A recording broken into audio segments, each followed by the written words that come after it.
Selamat siang, salam sejahtera, great people sekalian. Selamat datang di acara webinar Great Together. Apa kabar, great people semua? Semoga dalam keadaan sehat dan berbahagia. Sebelumnya, perkenalkan saya Lala sebagai moderator yang akan memandu jalannya acara webinar kita pada hari ini, Senin 24 Februari 2025. Kami senang sekali Great People semua dapat bergabung dan mengikuti webinar kami untuk membahas topik yang sangat menarik berjudul Building Bridges Effective Collaboration Across Generations, Gen Z, Millennials, and Boomers. Dan tidak kalah menarik, di sini saya juga mengundang narasumber Mbak Anis Dewinta selaku Recruitment Specialist dan Career Speaker. Pada sesi webinar ini kita bakalan membahas dan juga mengetahui ini insight-insight menarik dari Mbak Anis. Nah, sebelum memulai acara, saya akan membacakan rangkaian acara terlebih dahulu untuk Great People semua ketahui. Yang pertama ada pastinya opening oleh saya sebagai MC dan moderator. Lalu nanti bakalan ada sesi strategi cross generational collaboration kelas by Mbak Anis Dewinta. Lalu juga bakalan ada promotional segment by Grade HR dan selanjutnya ada Q&A yang mana nanti Great People semua akan diberikan kesempatan nih untuk bertanya kepada speaker dan nantinya speaker akan menjawab secara langsung jawaban-jawaban untuk Great People semua. Nah, pada sesi tanya jawab nanti, Great People diperkenankan untuk bertanya melalui kolom Q&A dengan format username, lalu dilanjutkan dengan pertanyaan. Nantinya, pertanyaan seputar materi akan dijawab langsung oleh narasumber. Jadi, buat Great People semua yang masih bingung terkait materi kita pada hari ini, jangan ragu-ragu dan jangan sungkan untuk bertanya ya. Nah, nanti selain di kolom Q&A, Great People juga bisa mengajukan pertanyaan melalui chat box dengan format nama dan pertanyaan. Nah, setelah mengikuti webinar ini, Great People yang hadir juga akan berkesempatan mendapatkan e-sertifikat yang akan dikirimkan langsung melalui email terdaftar dalam 3 hari kerja. Jadi, pastikan Great People semua udah mengisi data yang sesuai dengan data lengkap Great People di form survei nanti yang akan saya share juga. Ini kamu belum makan kan? Nah, untuk mendapatkan e-sertifikat, Great People dapat mengikuti step berikut, yaitu ada follow Instagram dan LinkedIn Grid DHR dan juga Mbak Anis Dewinta. Lalu Great People bisa langsung capture webinar hari ini, unggah melalui Instagram Story yang bisa juga dicantumkan serta kesan pesan sepanjang webinar. Lalu jangan lupa juga untuk tag @gridDHR_id dan @anisdewinta_. Lalu sebisa mungkin akun Instagram tidak bersifat private atau bisa publik dan juga jangan lupa untuk isi survei dengan scan QR code yang nanti akan saya share. Nah, jika nanti ada kendala terkait e-sertifikat, seperti kesalahan penulisan nama, atau mungkin juga gelar segala macam, We People dapat menghubungi ke nomor 081 261 799 311.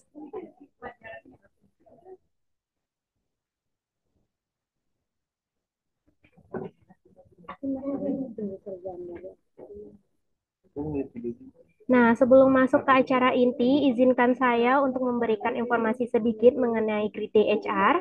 Grid HR sendiri itu merupakan aplikasi HR untuk proses payroll dan HR yang terintegrasi, di mana Grid HR menyediakan solusi modern dan juga sederhana untuk membantu Grid People semua mengurus penggajian, perhitungan pajak, data kehadiran, pengajuan cuti, dan juga reimbursement. Nah, Grid HR telah memiliki pengalaman lebih dari 25 tahun dan didukung oleh lebih dari 400 tim support.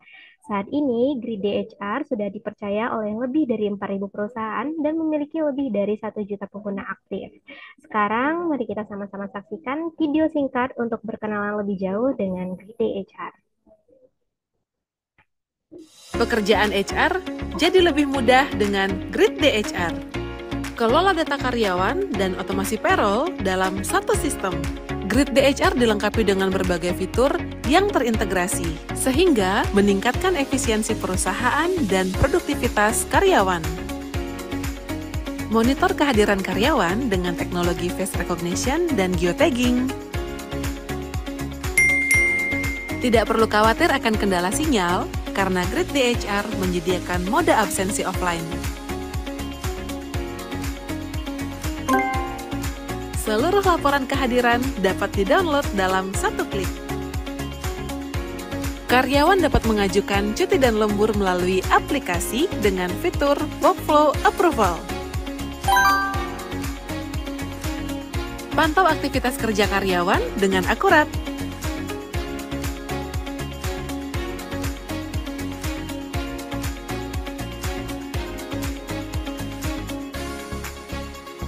Atur jadwal shift karyawan secara fleksibel. Ucapkan selamat tinggal pada penggajian manual. Dengan fitur payroll yang terintegrasi, seluruh gaji, pajak, tunjangan, dan komponen lain dapat dihitung secara otomatis. Tersedia juga e-payslip yang mudah diakses. Ukur kinerja karyawan dengan fitur performance. Proses rekrutmen lebih efisien dan anti-human error. Bantu karyawan penuhi kebutuhan darurat dengan akses tarik gaji prorata sebelum tanggal penggajian. Rasakan pengalaman HRIS yang lebih baik. Bergabung bersama lebih dari 3.000 perusahaan di seluruh Asia. Grid DHR, do something great every day.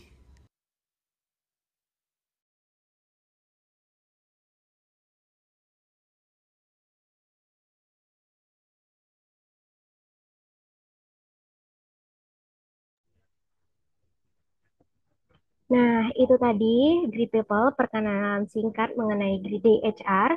Khusus bagi Grid People semua peserta webinar pada hari ini, kami memiliki promo yang sangat menarik berupa potongan hingga 10 juta rupiah, di mana Bapak dan Ibu dapat menggunakan fitur HRIS secara lengkap.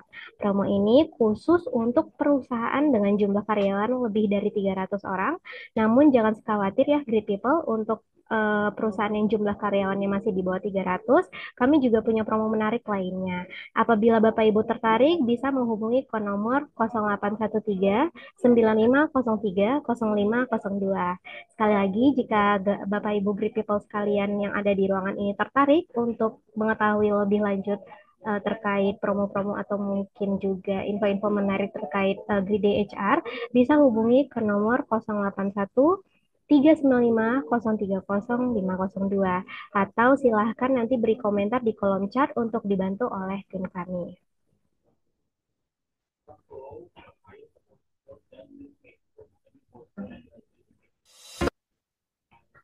Nah, Great People sekalian, selanjutnya kita akan masuk ke inti acara, yakni webinar dengan tajuk Building Bridges, Effective Collaboration Across Generation, Gen Z, Millennials, and Boomers. Di sini saya juga sudah mengundang dan juga bersama-sama hadir speaker kita, yaitu Mbak Anis Dewinta. Halo Mbak Anis.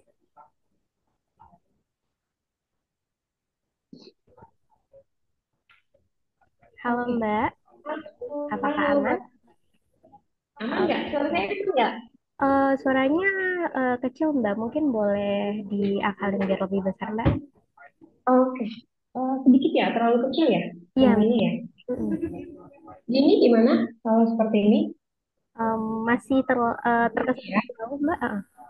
jauh ya. Coba saya nggak pakai headset. Bentar ya. Ya, baik Mbak. Oke, kalau kayak gini gimana, Mbak Lela?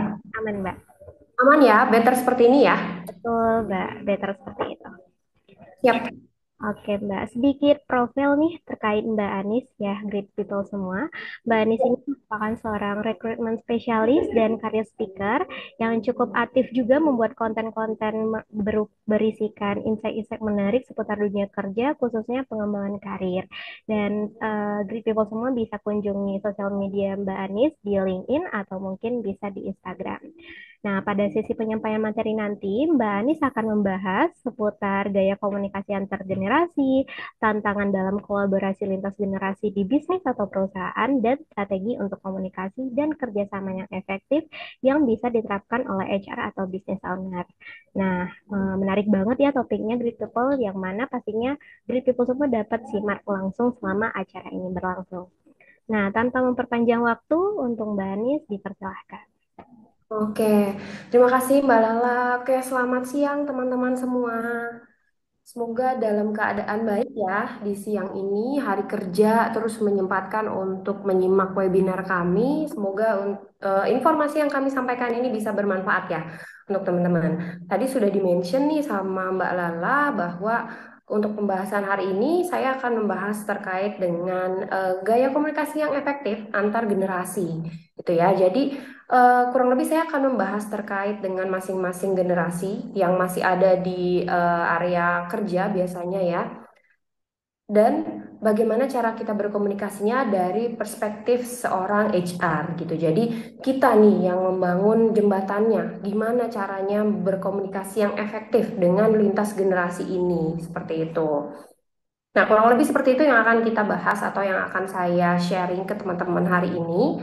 Semoga ilmunya bermanfaat dan kita bisa terapkan ya.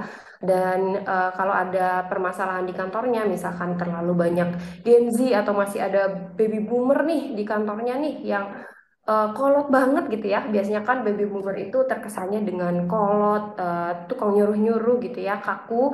Nah, mungkin nanti kita akan eh, sama-sama sharing gimana sih caranya untuk mengatasi hal-hal tersebut di lingkungan ataupun di environment office kita gitu. Oke, boleh next slide Mbak Lala. Oke, sebelum kita bahas lebih lanjut, saya mau kenalan dulu. Tadi sudah dikenalin tuh sama Mbak Lala. Saya ini siapa gitu ya? Kenapa tiba-tiba bisa ngomong di sini di depan teman-teman, di depan Bapak Ibu semuanya? Siapa sih ini gitu ya? Oke, kenalan lagi. Nama saya Anis Dewinta. Saya saat ini adalah seorang HR practitioner, tapi saya khususnya di fungsi rekrutmen. Kebetulan saya berpengalaman juga di rekrutmen spesialis di beberapa perusahaan FMCG. Sebelumnya saya di Mayora Group, tapi di Mayora Group saya juga lintas function di Training and Development dan People Organization Development. Untuk saat ini saya masih aktif bekerja sebagai rekrutmen spesialis di FMCG juga, food juga gitu. Nah, selain karir profesional saya juga memiliki expertise lain. Saya di LinkedIn aktif, lalu juga kebetulan alhamdulillah saya menjadi salah satu LinkedIn Top Voice Indonesia sejak tahun 2024 awal. Jadi sampai dengan saat ini, kalau Bapak dan Ibu mau bermain ke LinkedIn, boleh kunjungi LinkedIn saya. Saya di sana sorry, sorry, belibet ya.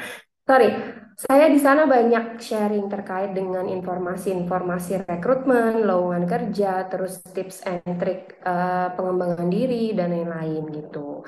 Selain itu saya juga jadi professional speaker nih. Ah masa sih tapi kok professional speaker belibet gitu ya? Sorry teman-teman, sorry, Bapak Ibu ya maksud saya. Saya juga sebagai profesional speaker, saya diundang oleh beberapa instansi pemerintahan biasanya. Saya ranahnya di pemerintahan atau di sekolahan-sekolahan gitu Bapak dan Ibu. Nah, selain itu juga saya sebagai karir influencer juga di LinkedIn maupun di IG. Kalau di TikTok saya main juga di TikTok, tapi saya kurang interaksi di TikTok, hanya share video aja, share edukasi aja gitu. Oke, next. Nah, tadi kan kita udah bahas ya, kenapa sih kita harus membahas materi ini? Kenapa materi ini sangat penting bagi kita, apalagi sebagai seorang HR, untuk tahu, untuk mempelajari materi ini tuh kenapa gitu ya? Mungkin Bapak dan Ibu di kantornya ataupun saat ini sedang menjadi karyawan baru ya. Oke, saya mau tahu dulu demografi di sini pesertanya kebanyakan HR kah atau new member di sebuah kantor kah atau bagaimana? Bapak dan Ibu bisa ketik saya HR atau misalkan saya karyawan baru Bu yang mau berkolaborasi dengan atasan ataupun rekan kerja saya, boleh silakan diketik. Oke, oke, banyak HR dan owner bisnis juga ya. Oke, betul sekali. Nah, mungkin hari ini saya akan share terkait dengan materi ini dari perspektif sebagai HR-nya ya, dan mungkin bisnis owner-nya. Bagaimana sih kita membuat jembatan di antara manpower-manpower kita tuh yang beragam gitu ya. Seperti yang kita tahu, sudah beberapa tahun belakangan bahkan ya, Gen Z itu mulai aktif masuk ke dalam organisasi atau ke dalam sebuah perusahaan. Nah, itu juga pasti memberikan warna baru ya setelah tadinya booming nih milenial ya, milenial si pemalas, si narsistik dan lain-lain gitu ya stereotipnya. Nah, mungkin kita akan sharing terkait dengan cara berkomunikasi dan membangun jembatan terkait dengan lintas generasi ini dari perspektif HR dan juga semoga bisa diterapkan juga oleh seorang business owner seperti itu. Nah, sebelum kita mulai lanjut ke materi selanjutnya, biasanya nih, kalau kita mendengar generasi nih, Gen Z, milenial, generasi X ya, baby boomer bahkan, pasti kita itu akan yang kita akan dengarkan ataupun yang akan kita bayangkan itu adalah sebuah stereotype ya. Boleh next slide? Oke, stereotype tentang masing-masing dari generasi ini. Ada yang bilang baby boomer itu kolot gitu ya. Kalau saya nggak salah gitu ya, kalau saya pernah dengar itu yang populer itu baby boomer itu kolot ya, Gen X itu bolot ya, Gen milenial atau Gen Y itu narsis, Gen Z itu nyolot gitu ya. Banyak stereotipnya seperti itu. Nah, sebelum kita bahas lebih lanjut, apalagi kita adalah sebagai seorang yang membuat jembatannya gitu ya, yang menjembataninya gitu ya. Alangkah baiknya kita hapus dulu stereotip ini gitu ya. Kita kenalan dulu ke masing-masing karakteristik si generasi tersebut ya. Lalu kita berusaha mencari celah di situ, bagian mana nih yang bisa kita masukin untuk berkolaborasi, untuk kita satukan gitu ya. Seperti itu. Jadi kebanyakan stereotipnya tuh kayak gitu ya. Milenial dibilang pemalas. Yang bilang pemalasnya tuh Gen X dan baby boomers ya. Karena dibilang pemalas karena ketika zamannya milenial itu ya sudah digitalisasi gitu ya. Kita bersosialisasi semuanya sudah dengan by phone. Main handphone terus sambil tiduran ya. Orang tua bilangnya males tuh, nggak pernah kerja gitu ya. Orang kerja berangkat pagi pulang malam tapi dia di rumah main handphone doang padahal dia main handphone sedang bekerja sedang bersosialisasi gitu ya. Nah itu stereotip yang tersebar di masyarakat itu sebenarnya ketidaktahuan antar generasi ini. Jadi jatuhnya mereka menjudge dan timbullah stereotip gitu ya. Terus ada lagi nih stereotip yang paling populer sekarang ya, katanya Gen Z itu kutu loncat gitu ya. Nggak pernah nggak betah. Terus Gen Z itu cepat stres, gampang stres gitu ya. Dia tidak resisten terhadap stres gitu. Nah, padahal bisa jadi ya, bisa jadi mungkin si Gen Z ini kenapa jadi kutu loncat karena zaman kita dulu Bapak dan Ibu ya, mungkin di sini ada yang generasi X atau ada yang generasi Y atau milenial atau bahkan ada yang baby boomer mungkin ya, business owner yang ikutan di sini. Mungkin zaman kita dulu informasi lowongan kerja, pengembangan diri itu masih sangat terbatas, betul ya. Jadinya kalau generasi X dan baby boomers itu terkesan ya dia akan setia di perusahaan itu karena zaman dulu memang susah gitu ya untuk mengakses informasi lowongan kerja, untuk mengakses informasi self development itu sangat sulit sekali. Beda dengan teman-teman yang Gen Z sekarang gitu ya. Mereka buka handphone semuanya langsung keluar tuh lowongan kerja apa aja. Kerjanya itu bisa diakses dimanapun gitu. Jadi bukannya kutu loncat, tapi mereka lebih sadar bahwa oh baik saya tidak cocok di sini gitu ya, saya tidak cocok di perusahaan ini daripada saya jadi troublemaker di sini gitu ya, saya kerjanya mau enggak mendingan saya akan kembangin skill saya di tempat lain gitu contohnya. Itu hanya perbedaan perspektif sebenarnya ya menurut kami ataupun menurut saya pandangan sebagai HR. Nah sebenarnya bahaya nggak sih kalau misalkan di sebuah organisasi atau di sebuah perusahaan kita itu tidak menentukan arah komunikasi yang mana yang tepat untuk menyatukan karyawan-karyawan kita? Bahaya nggak sebenarnya untuk keberlangsungan perusahaan kita sendiri? Oke, Kalau dari sudut pandang ini, saya bisa bilang, saya pernah jadi orang people organization development ya, Eh, people development juga saya pernah. Jadi kalau dari people development itu, kerugian bagi perusahaan ataupun bagi sebuah bisnis, ketika dia memiliki karyawan-karyawan dengan turnover tinggi, apalagi karyawannya itu di generasi milenial ataupun generasi Z ya, atau Gen Z, yang notabene mereka ini the future leader gitu dari perusahaan ini, dari perusahaan kita ya. Mereka ini next leadernya gitu. Nah, kalau mereka semuanya keluar gitu ya, nanti siapa yang akan kita turunkan ilmu itu gitu ya. Nanti siapa lagi yang akan memimpin perusahaan kita? Banyak Bu, kita tinggal hire dari luar. Tidak semudah itu Bapak dan Ibu. Jadi kalau dari sudut pandang kami sebagai people development ya, yang memang kami mengurusinya adalah develop people gitu ya, promosi people gitu. Nah, kalau dari kami lebih mudah untuk membentuk seorang leader di perusahaan tersebut itu memang dari bawah.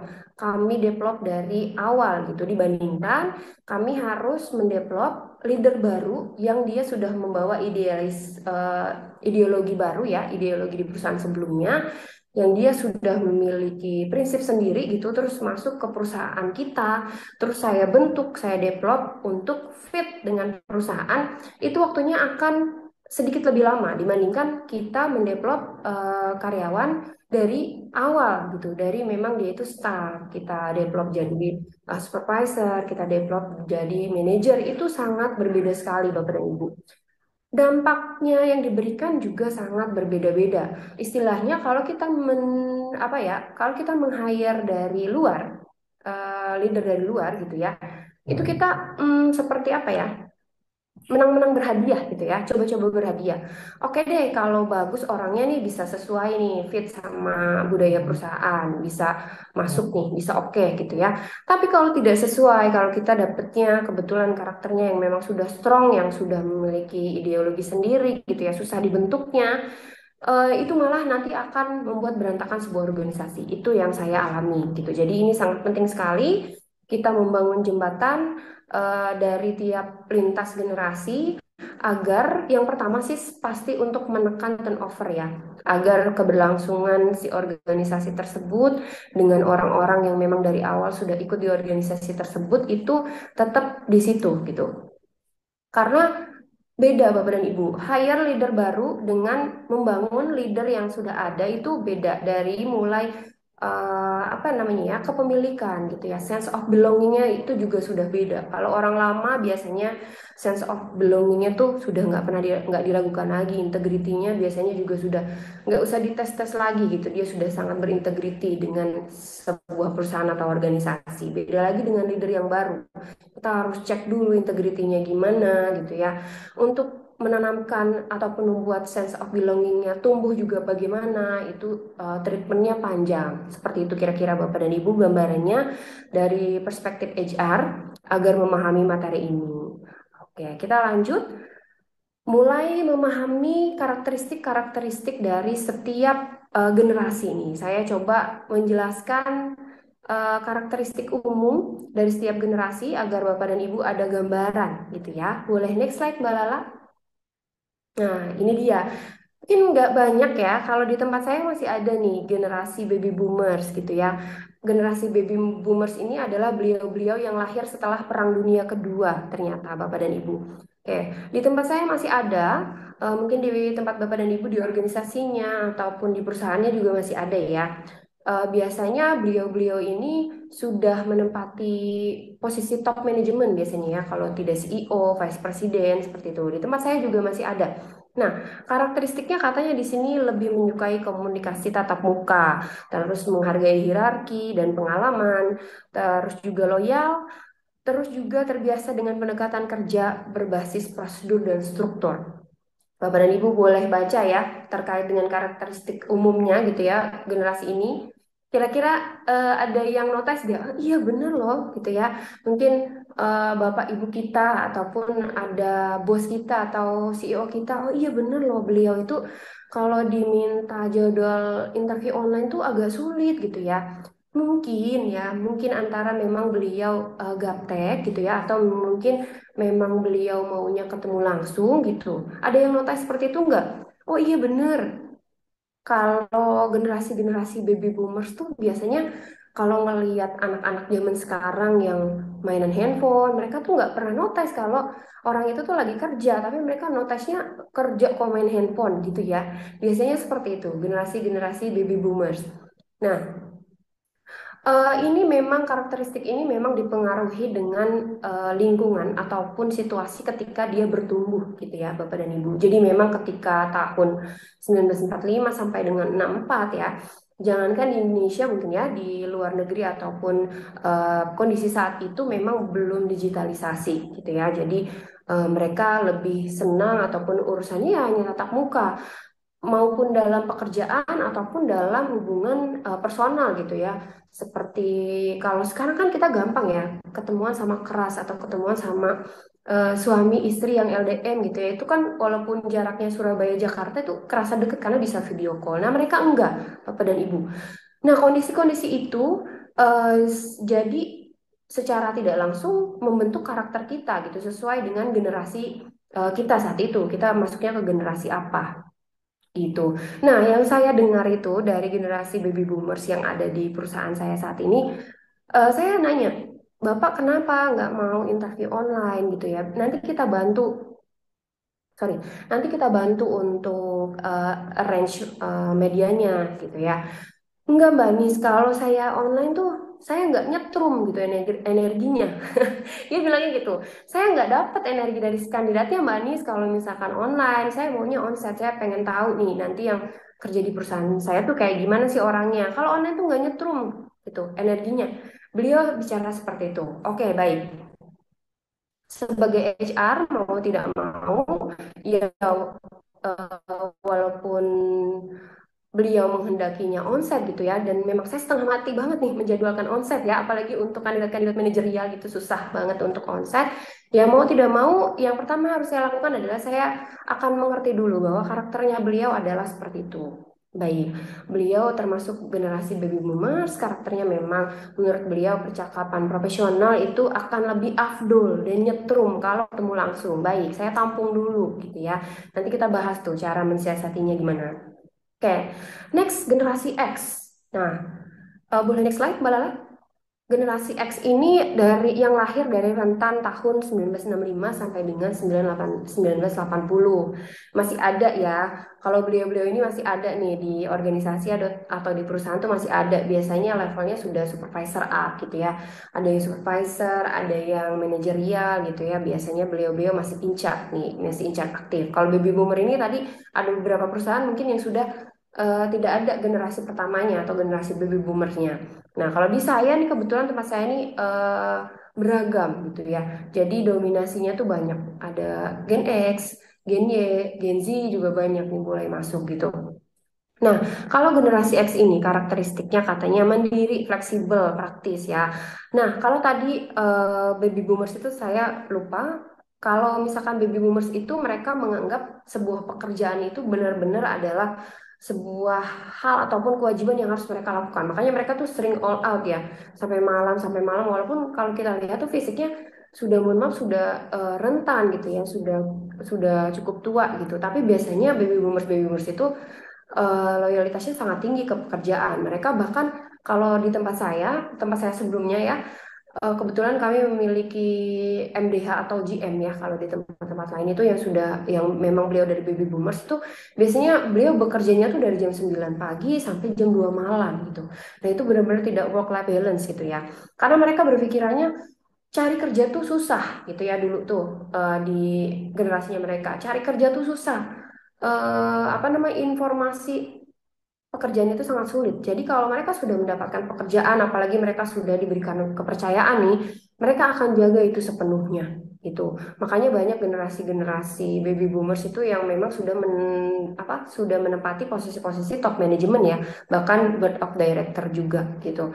Nah, kalau Gen X ini karena mereka sering dicekoki nih oleh orang tua mereka ya. Hidup dulu tuh susah, perang mulu gitu ya, banyak perang, ketemu sama keluarga itu untung-untungan gitu ya. Terus kalau nggak kerja nanti nggak makan sama sih ya sekarang juga. Tapi mereka sering dicekoki informasi seperti itu oleh orang tuanya atau generasi baby boomersnya. Tuh, jadi mereka kalau generasi-generasi X ini biasanya lebih memperhatikan work-life balance gitu ya. Coba perhatiin deh yang generasi X gitu ya. Kalau di tempat saya memang seperti itu biasanya, yang kedengarannya gila kerja itu ya, yang sampai malam itu tetap di follow up itu biasanya bapak-bapak, ibu-ibu board of directornya. Jadi seperti tidak kenal waktu gitu, tidak ada work-life balance. Nah, kalau Gen X ini kebalikannya, mereka lebih senang menerapkan work-life balance, terus juga mereka agak skeptis nih dari skeptis terhadap otorisasi atau otoritas ya. Mereka lebih berharap bahwa ya sudah, organisasi itu kalau bisa berjalan secara horizontal gitu ya, tidak secara vertikal tegak lurus banget gitu. Nah, banyak dipengaruhi karena untuk generasi X ini mereka mulai terpapar teknologi mulai terpapar di teknologi nih ya. Karena kalau tadi baby boomers itu kan sama sekali tidak terpapar teknologi, mereka terpapar teknologi itu di akhir-akhir masa karir mereka. Jadi mulai ada tuh telepon seluler mungkin ya. Terus kalau untuk generasi X ini mulai terpapar teknologi dari analog. Nah, nanti kita pindah lagi nih ke generasi selanjutnya, yaitu generasi millennials. Nah, di sini adakah Bapak dan Ibu mungkin generasi millennials? Boleh mungkin diketik, saya dari millennials, atau saya mungkin dari Gen Z gitu ya, atau saya Gen X Bu gitu ya. Nah, sekarang kita beralih ke milenial. Yes, kita beralih ke millennials ya. Lahir dari rentan tahun 1981 sampai dengan 1996. Nah, faktanya Bapak dan Ibu, populasi di seluruh dunia ini yang hampir 7,6 triliun manusia ya. Ini secara penelitian yang dilakukan, saya badannya lupa, tapi yang dilakukan oleh satu badan survei di Amerika itu memang gen milenial itu saat ini sangat mendominasi. Keduanya Gen Z ya, ketiganya Gen X, lalu baby boomers karena memang dilihat dari usianya ya. Nah, ternyata gen kita itu, kita karena saya salah satu gen millennials nih, Bapak dan Ibu, generasi kita itu paling banyak, paling mendominasi di seluruh dunia. Makanya kita itu banyak stereotipnya terhadap gen millennials ya, karena faktornya yang menentukan karakteristik kita pun banyak gitu, dari yang tadinya itu eh, teknologi analog ke digital ya, tadinya zamannya yang analog doang, terus zaman kita juga sudah digitalisasi ya. Lalu juga banyak faktornya yang mempengaruhi ya. Tapi faktanya adalah kita jumlahnya paling banyak karena katanya nih, ketika dulu itu, ketika zaman-zaman tahun kita nih ya, zaman rentan tahun 81 sampai 96 itu alat kontrasepsi itu masih minim. Jadi kelahirannya itu membludak gitu ya, sama seperti baby boomer. Kenapa dinamai baby boomer? Karena waktu itu setelah Perang Dunia Kedua selesai itu terjadi peningkatan kelahiran bayi tuh ya, jadi maka dinamakan generasi baby boomers. Nah, kalau kita di milenial saat ini kita banyak jumlahnya itu karena pengaruh katanya alat kontrasepsi waktu itu terbatas. Jadi kelahiran di tiap keluarga itu bisa punya 3 4 saudara gitu, Bapak dan Ibu. Nah, kriteria ataupun karakteristiknya tuh katanya untuk milenial ini mereka itu kolaboratif, inovatif, dan menghargai umpan balik katanya ya. Lebih suka komunikasi digital, chat, email, karena mereka sudah mulai terpapar gitu ya. Oh, sudah mengerti. Oh iya betul, berarti untuk digitalisasi, untuk face to face dengan email, dengan Zoom, dengan WhatsApp ataupun Google Meet itu lebih efisien ya secara waktu. Nah, generasi ini mulai melek nih, Bapak dan Ibu, dibandingkan dengan generasi sebelumnya karena memang kita sudah terpapar digitalisasi gitu ya, walaupun tidak semasif dan tidak sebesar gen selanjutnya gitu atau Gen Z. Nah, cenderung lebih nyaman dengan kerja tim dan lingkungan yang dinamis, menghargai fleksibilitas dan kesempatan untuk berkembang dalam karir. Ini katanya karakteristik millennials nih. Nah, ada yang relate gak? Iya bener gitu ya. Saya millennials itu senangnya memang senang kerja dalam tim, terus kita juga lebih open minded ya dibandingkan dengan generasi kita sebelumnya atau generasi kakak-kakak kita sebelumnya gitu. Nah, ini katanya untuk gaya ataupun karakteristik dari millennials. Millennials tuh stereotipnya banyak ya, dibilangnya pemalas gitu ya. Tadi saya sudah notice di awal. Terus narsisistik gitu ya. Narsis banget, semuanya hanya tentang dia gitu ya kalau millennials itu. Terus millennials itu Katanya dibilang generasi galau gitu ya. Nah, tapi ada kekurangannya. Saya pernah baca salah satu, sorry, saya pernah baca salah satu penelitian ataupun salah satu artikel gitu ya. Ketika zaman kita millennials itu teknologi itu belum merata gitu ya. Jadi kualitas milenialsnya itu berbeda-beda. Ada yang di desa mungkin yang terpapar teknologinya waktu itu belum banyak gitu ya. Ada yang di kota. Jadi kualitas milenials itu nggak bisa disamakan. Seperti kalau Gen Z kan sekarang mereka sudah terpapar dari mereka bayi kecil-kecil juga sudah terpapar teknologi ya. Tapi kalau milenials itu tidak semuanya sama. Jadi kita tidak bisa menstereotipkan keseluruhan milenials itu sudah era digitalisasi atau sudah digital native itu nggak bisa karena waktu itu pemerataan teknologi itu belum merata. Ada yang di desa susah, ada yang di kota itu aksesnya mudah. Jadi untuk milenial tuh ada special case seperti itu, Bapak dan Ibu. Nah, selanjutnya kita akan bahas terkait dengan generasi yang paling viral nih sekarang nih ya. Banyak dibilang dikatain ini, dikatain itu gitu ya. Gen Z atau generasi Z ya, lahir antara rentan waktu 1997 sampai dengan 2012. Nah, sudah pada tahu pasti di sini adakah yang Gen Z, Bapak dan Ibu? Gen Z nih, saya Gen Z nih Bu, saya lahir tahun 2000 tapi saya sudah jadi business owner. Wah, keren. Ya. Atau di sini mungkin ada yang Gen Z, saya HR Gen Z nih Bu. Jadi saya bingung nih menghadapi user-user saya yang Gen X, baby boomer. Oh, ada. Atau saya nih sebagai karyawan baru nih Bu, saya Gen Z, saya jadi nggak tahu nih menyesuaikan dirinya di kantor gimana ya biar saya bisa diterima gitu ya. Nah, pasti sudah banyak sekali informasi terkait generasi ini ya, tapi mungkin yang tersampaikan ke Bapak dan Ibu adalah stereotipnya aja, kayak yang Gen Z itu kutu loncat gitu ya, Gen Z itu males-malesan, milih-milih gitu ya. Saya sebagai HR sebenarnya kalau mendengar ungkapan itu kurang setuju ya, apalagi saya beberapa kali meng-hire Gen Z, kebetulan banyak yang join di kami adalah Gen Z. Malah saya melihatnya effortnya lebih tinggi, terus mereka juga lebih enak untuk bukan diajakin TikTokan. Maksudnya TikToknya itu koordinasinya, komunikasinya lebih enak, mereka lebih enak. Kalau misalkan kita mau berpindah, misalkan eh, Kak Rizky, besok saya pindah ya, interviewnya pakai Teams misalkan gitu ya. Mereka oke Kak gitu. Kalau mohon maaf, kalau misalkan saya interview levelnya supervisor yang beliau-beliau adalah Gen X atau itu, walaupun tidak semuanya, tapi biasanya mereka akan bertanya atau kenapa ya harus pindah gitu, maksudnya ini gimana ya pakai Teams itu gimana gitu. Kalau Gen Z ini memang kalau secara teknologi mereka lebih enak, lebih kooperatif kalau saya tektokannya gitu. Nah, jadi memang dari stereotip yang tadi kita sudah bahas bareng-bareng itu kita tidak bisa mengeneralisasikan semuanya ya. Nggak bisa kita sebut semua Gen Z itu kayak gitu, nggak bisa. Karena Bapak dan Ibu, ini sebuah penelitian ya, sudah banyak dibuktikan bahwa seseorang ataupun individu itu tergantung dari di mana dia bertumbuh gitu, lingkungan seperti apa yang membuat dia bertumbuh atau dia tuh tumbuh di lingkungan seperti apa itu kurang lebih ataupun lebih banyak akan menyumbang ya ke karakteristik si orang tersebut dibandingkan dengan generasinya. Mungkin kalau generasi itu ya memang disumbangkannya kayak kayak secara kemudahan teknologi ya, digitalisasi gitu.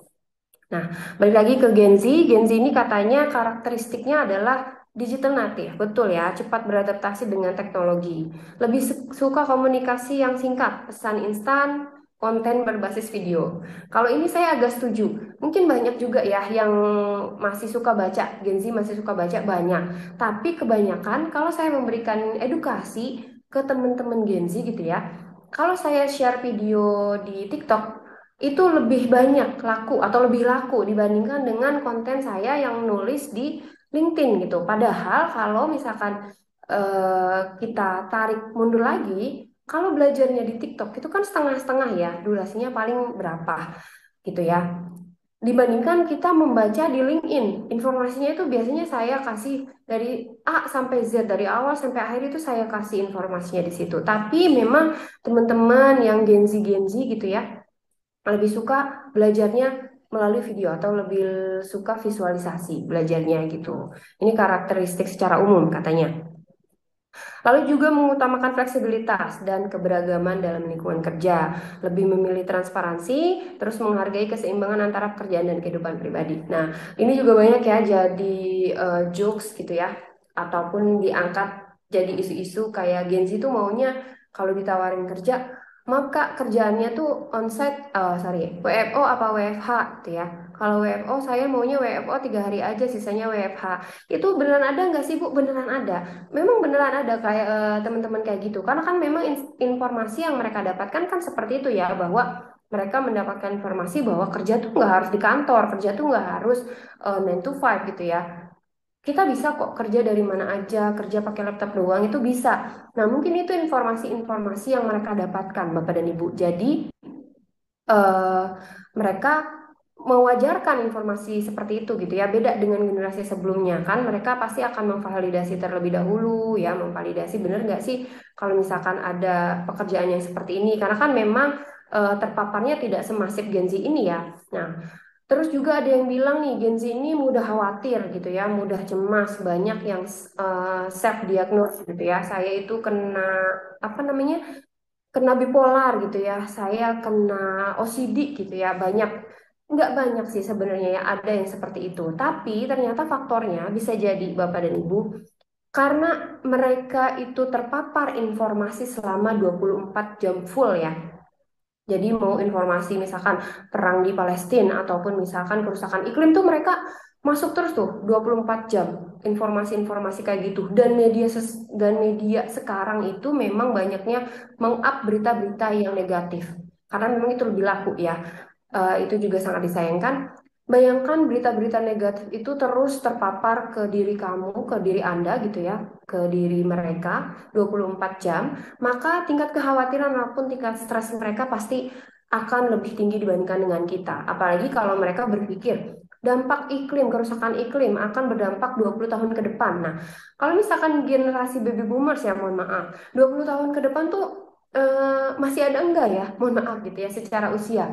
Nah, kenapa Gen Z ini lebih rentan stres? Karena mereka sudah dicekoki ataupun sudah terpapar informasi negatif banyak sekali, dan mereka membayangkan ketika dampak tersebut terjadi itu ya pada masa mereka gitu ya, ketika usia-usia mereka masih aktif.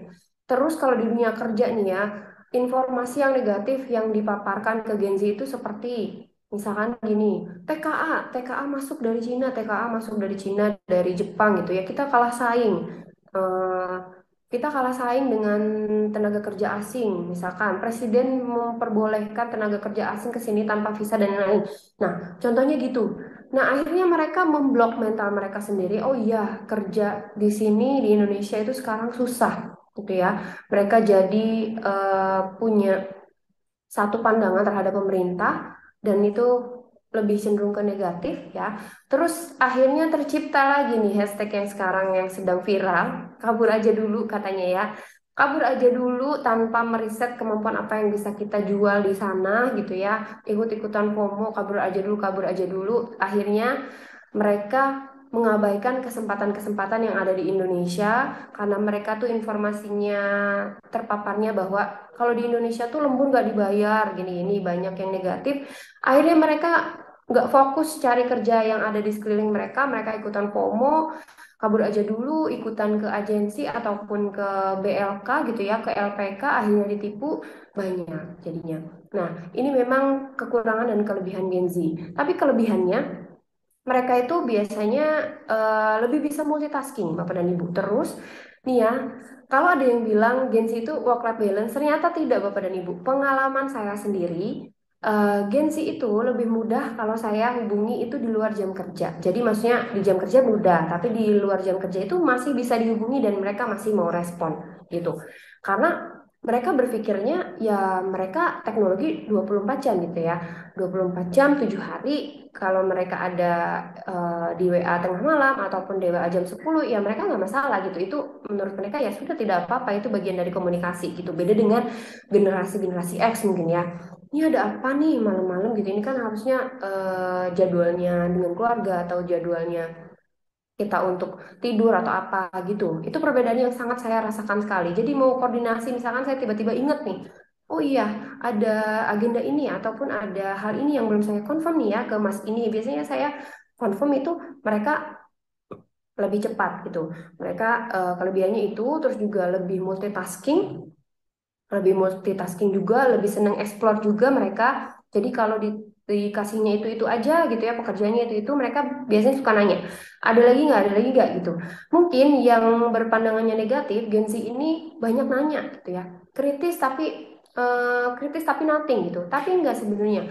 Menurut saya mereka itu bertanya karena memang mereka benar-benar tidak tahu gitu. Karena memang mereka benar-benar bingung. Banyak referensi yang mereka dapatkan. Makanya akhirnya mereka bertanya. Sesimpel kalau di saya, kalau di rekrutmen itu ya, sesimpel kayak, Kak ini beneran nggak ya penipuan gitu. Sesimpel seperti itu. Padahal kalau kita lihat lagi, kalau kamu mau pastiin itu penipuan atau bukan, lihat aja domain emailnya, bener nggak itu dari perusahaan gitu kan ya. Tapi mereka tidak, Bapak dan Ibu, karena mereka bingung. Banyak banget informasi yang masuk ke dalam diri mereka. Akhirnya ketika mereka dapet yang beneran, itu mereka ragu, bener nggak ya, apa scam nggak ya gitu. Sekecil itu mereka masih bertanya. Tapi kalau dari saya sendiri, saya pribadi, betul, karena akses informasi yang mereka dapatkan itu lebih luas. Mungkin mereka cari ke sana, ke sini, terus informasinya juga macam-macam ya, random. Jadi mereka make sure, nanya untuk make sure gitu. Tapi kalau kita berpandangannya negatif, nanya mulu nih Gen Z gitu ya. Biasanya gitu kalau di kantor. Nah, setelah kita mengenal sedikit banyak karakteristik mereka ya dan cara berkomunikasinya mereka seperti apa, sekarang saya ingin mengajak Bapak dan Ibu untuk cara mengatasinya itu gimana, berkolaborasi sama merekanya tuh seperti apa gitu ya. Nah, mengatasi tantangannya tuh gimana? Tantangannya pasti tadi ya, tantangannya yang pertama di saya pribadi, saya match jadwal user dan kandidat itu sangat sulit Bapak dan Ibu. User saya adalah baby boomers yang harus onsite, sementara kandidat saya adalah Gen Z yang menurut mereka ngapain sih harus onsite, diterima aja belum tentu gitu ya. Kenapa kan ada online gitu ya? Kenapa harus onsite onsite? Saya pun awalnya seperti itu menghadapi baby boomers. Akhirnya saya menggerutu jadinya oke boomers gitu ya. Oke Pak, siap Pak, Bapak mau ngapain aja oke aja saya mah gitu ya. Tadinya seperti itu, tapi ternyata setelah saya mengenali karakteristik dari generasinya beliau, ya memang karakternya seperti itu. Generasinya yang membentuk beliau seperti itu gitu ya. Jadi saya sekarang lebih mengerti gitu. Akhirnya saya jalan tengahnya adalah Bapak bagaimana kalau misalkan onsite-nya bisa setengah hari ataupun yang lainnya nanti online dengan Bapak aja onsite untuk proses yang lainnya online gitu. Jadi tidak menyita banyak waktu dari kandidatnya. Biasanya nyari win-win solution-nya tuh di tengahnya gitu. Nah, untuk kita sebagai HR dan business owner mungkin ya yang bingung nih, semua generasi ada nih, apalagi kalau misalkan bisnisnya tuh skalanya masih CV gitu ya atau masih bisnis rumahan, ada yang misalkan ada emak-emak yang dari generasi X terus host streamingnya itu Gen Z gitu ya. Terus emak-emaknya ngomelin Gen Z, akhirnya Gen Z-nya keluar masuk itu udah pusing banget gitu ya, harus gimana gitu. Kita mungkin bisa coba cara-cara ini ya. Boleh next slide Mbak Lala?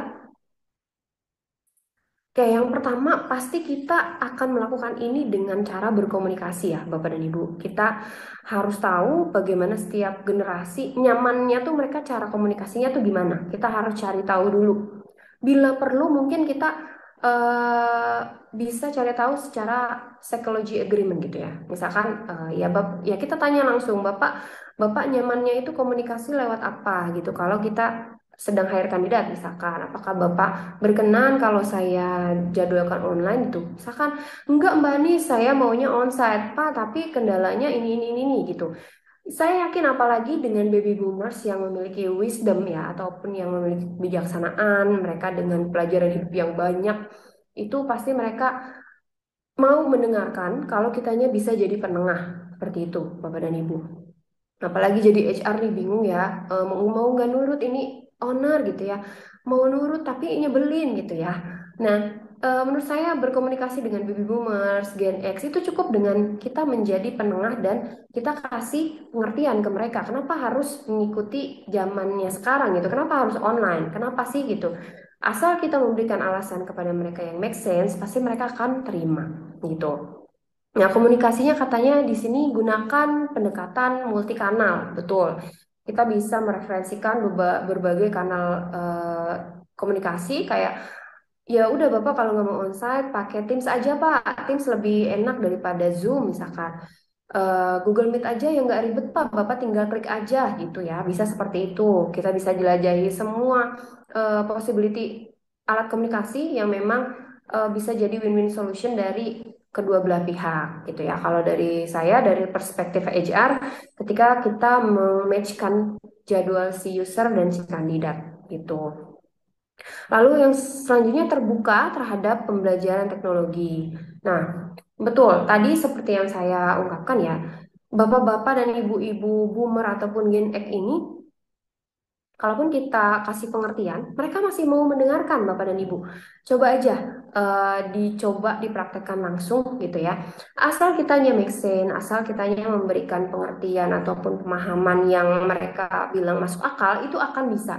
Karena kebetulan di tempat sebelumnya ataupun tempat saat ini ataupun dengan stakeholder pemerintahan itu saya banyak berhubungan dengan baby boomers apalagi di pemerintahan ya mereka kan usia pensiunnya itu berbeda ya jadi masih ada yang di kontrak in charge gitu di situ biasanya kalau ketemuan Mbak Ani saya mau meeting tapi di restoran ini gitu aduh Bapak harus kenapa harus di restoran sih gitu ya kalau saya dalam hati tapi kan saya lihat lagi, oh iya, beliau itu memang sudah atau generasi baby boomers, terus beliau juga seorang kepala dinas gitu ya.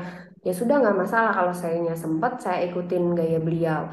Nanti suatu saat ketika harus ada event ataupun harus ada saat di mana beliau harus menuruti gaya saya atau style saya sebagai milenial, saya lebih senang online ataupun saya lebih senang chat email gitu ya. Saya juga akan memberikan pengertian ke beliau gitu. Nah, selanjutnya selain komunikasi, kita juga sebagai HR nih, apalagi kita HR tuh punya power gitu ya, punya apa ya namanya? Kalau di tempat saya tuh HR tuh seperti kepala sekolahnya, departemen kepala sekolahnya, yang ngatur semua keberjalanan ataupun keberlangsungan sebuah organisasi adalah HR. Nah, selain komunikasi, sebagai HR juga kita bisa menerapkan program mentoring nih antar generasi. Boleh next slide, Mbak Lala? Kita juga bisa menciptakan program ini nih Bapak dan Ibu. Kalau yang sekarang jadi HR mungkin ya kebingungan nih soal gapnya anak-anak baru Gen Z ini keluar mulu gitu ya.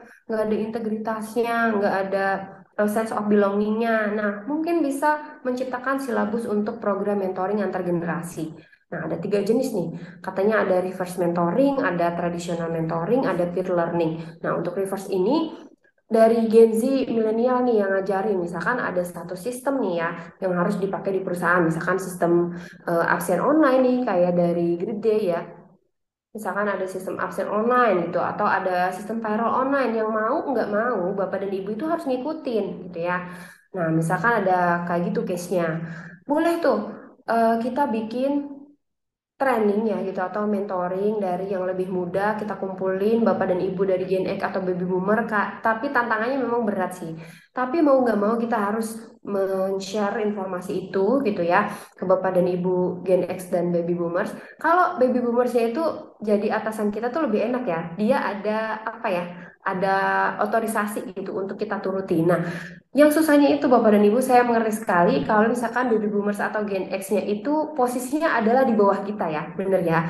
Kayak misalkan mereka masih sebagai operator produksi gitu, masih banyak tuh tempat saya. Susah banget untuk diajak training itu susah banget gitu ya. Tapi biasanya saya mensiasatinya adalah dengan pendekatan komunikasi. Saya pakai pamflet-pamflet atau selebaran ya yang biasanya mereka masih lihat tuh di mading gitu. Walaupun sekarang tuh mading sudah nggak relevan. Tapi sebagian operator kami masih ada yang usianya lanjut. Jadi mereka lebih membaca dari situ atau juga mereka disounding informasinya dari atasan mereka di lapangan gitu. Nah, kalau ada sistem baru nih absen online dari Giriday misalkan, ya mau nggak mau bapak-bapak itu harus ikut gitu ya. Nah ini namanya reverse mentoring. Jadi nanti yang lebih muda atau HR-nya ataupun dari tim payroll-nya atau tim HRIS-nya itu menjelaskan terkait dengan sistem ini gitu. Nah, biasanya baby boomers dan Gen X itu kesannya itu gila hormat gitu ya, harus dihormati. Nah, gantinya apa? Kita harus ganti dengan memberikan mereka kesempatan sharing juga nih ke teman-teman yang lebih muda. Mereka kan bilangnya anak-anak Gen Z mah nyolot kurang ajar gitu ya, anak-anak muda sekarang gitu. Nah, untuk menghapuskan stereotip itu, kita membangun situasi atau budaya ataupun silabus training yang bergantian gitu. Nah, kalau tadi terkait dengan sistem-sistem nih, online-online sistem itu biarin deh, nggak apa-apa generasi milenial atau Gen Z yang share ke bapak ibunya.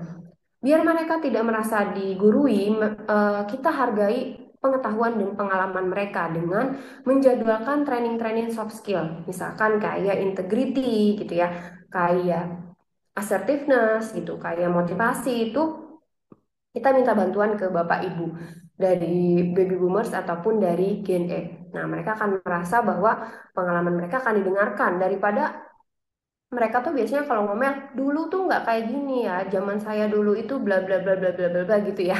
Daripada pengalaman mereka itu mereka sharing tapi tidak diwadahi oleh kita, tidak kita beri wadah gitu ya sebagai HR, lebih baik kita ciptakan satu metode ataupun satu silabus training yang isinya tuh terkait dengan motivasi, uh, self development gitu ya, yang nantinya pasti mereka based on experience gitu, mereka sharing jadi mereka merasa didengarkan tuh pengalaman-pengalaman mereka gitu.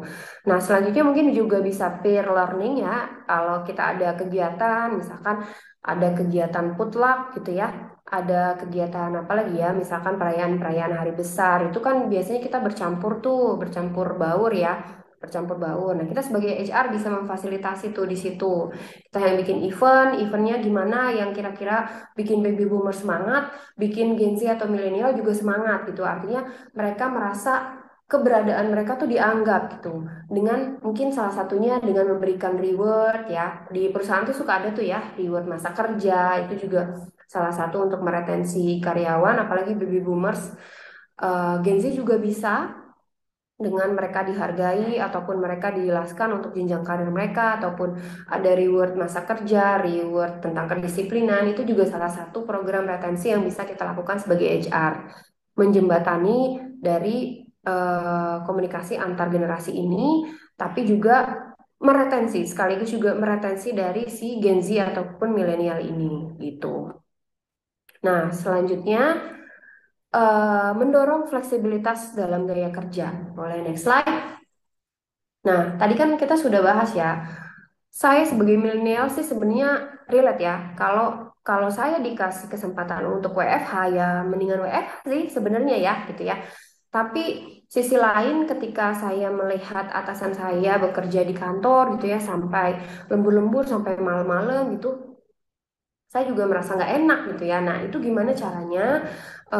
Mungkin gini aja, kalau kita sebagai HR nih, terus tim-tim baru ataupun tim player kita itu banyaknya Gen Z, gitu ya. Tapi business owner kita ataupun vice president kita ataupun director kita itu masih dari Gen X atau baby boomer yang notabene mereka yang nggak ada fleksibel-fleksibelan, kerja tuh ya capek gitu ya. Menurut mereka tuh seperti itu.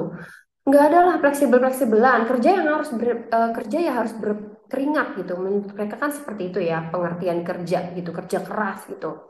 Nah, mungkin kita sebagai HR bisa mengajukan satu program seperti ini, misalkan seperti di tempat saya.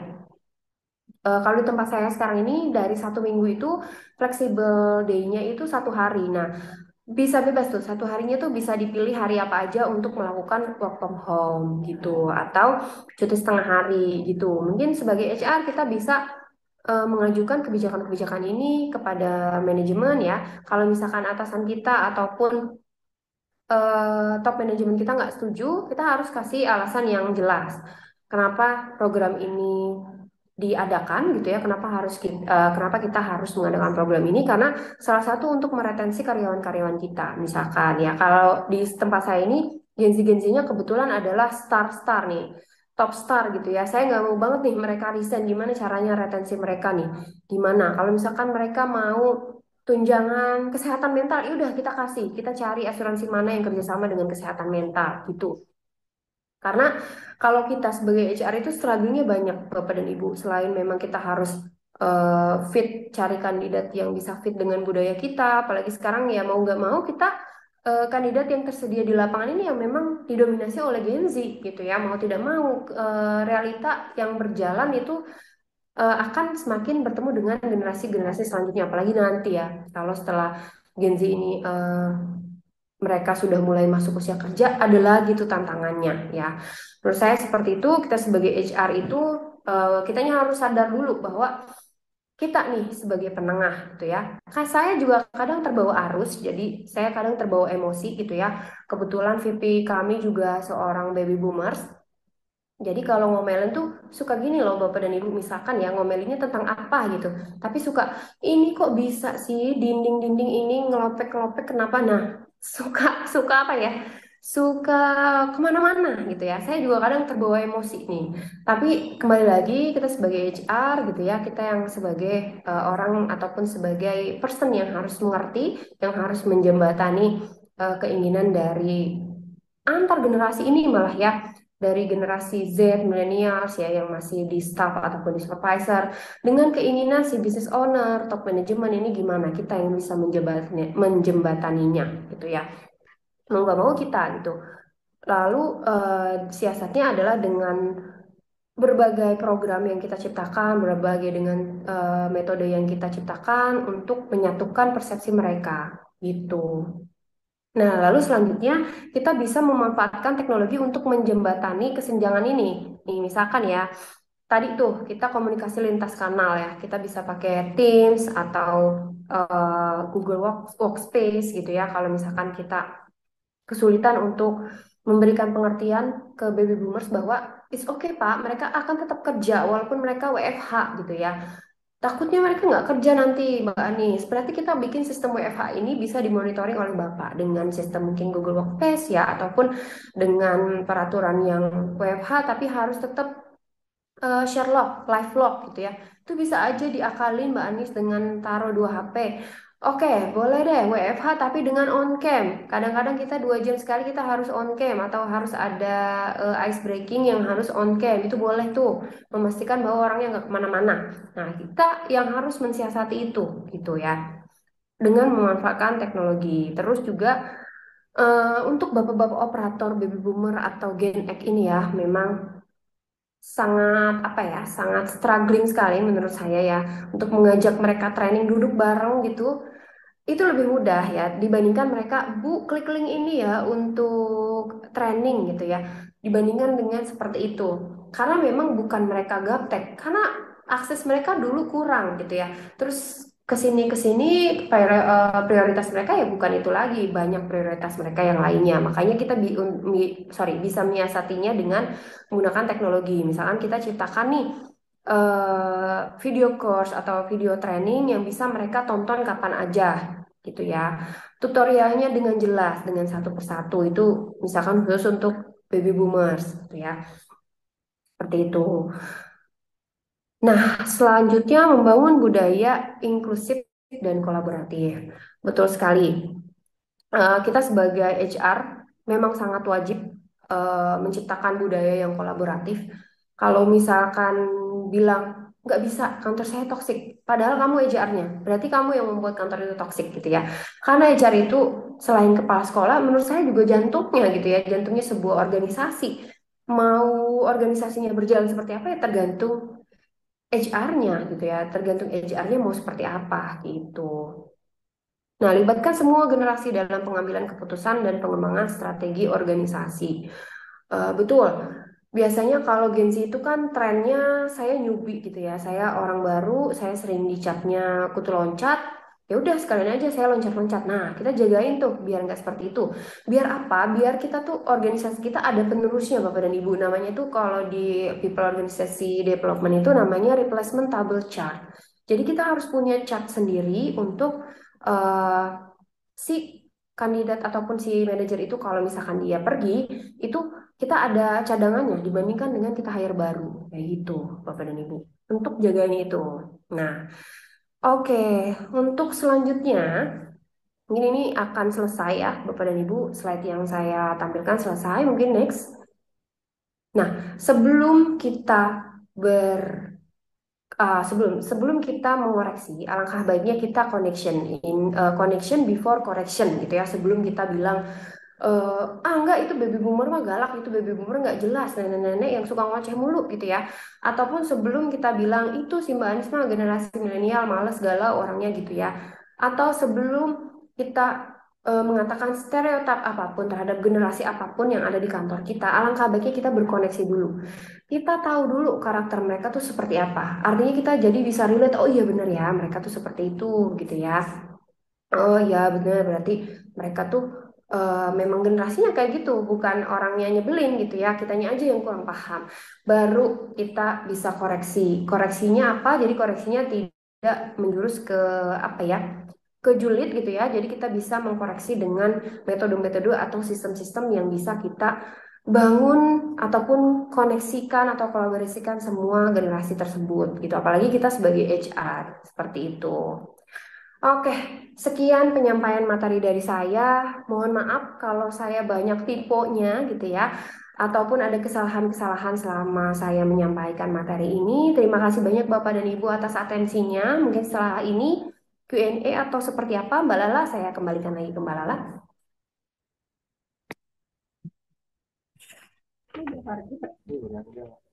Baik, terima kasih banyak Mbak Anis Dewinta untuk pemaparan materinya yang sangat luar biasa. Tadi Mbak Anis sendiri juga sudah menyampaikan terkait karakteristik-karakteristik antar generasi nih. Ada Gen X, Baby Boomers, Millennials, dan Gen Z. Yang mana ini bisa jadi modal utama juga untuk membuat strategi-strategi komunikasi dan kolaborasi antar generasi sehingga komunikasi lintas generasi yang awalnya dinilai sebagai tantangan bisa diubah menjadi peluang untuk mewujudkan bisnis yang berkelanjutan. Great people, jika great people memiliki pertanyaan terkait materi yang baru saja disampaikan, bisa ditanyakan melalui fitur Q&A dengan format nama dan diikuti oleh pertanyaannya. Sambil menunggu pertanyaan yang masuk, akan ada sesi pengenalan Grid DHR terlebih dahulu dari tim Grid DHR. Di sini saya didampingi oleh Mbak Mulyani sebagai Sales Manager Grid DHR yang nantinya akan menyampaikan secara singkat terkait apa itu Grid DHR. Nah, lebih lanjut akan dijelaskan secara langsung oleh Mbak Mulyani. Kepada Mbak Mumu, dipersilakan. Oh, ada bolongan. Oke, halo, selamat sore semuanya, good people. Terima kasih Mbak Lala. Ya, sesuai yang tadi disampaikan dengan Mbak Lala untuk pembahasan yang dibawa oleh Mbak Anis ya, Dewinta itu sangat menarik.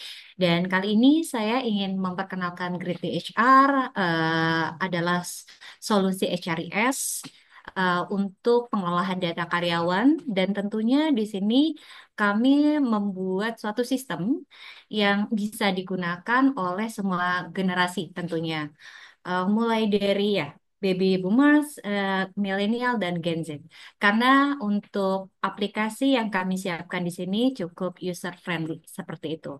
Oke, kalau begitu saya izin untuk share screen terkait company profile sedikit ya untuk perkenalan Grid D dan nanti akan saya lanjutkan untuk tampilan Grid D di demo sistemnya. Sebentar.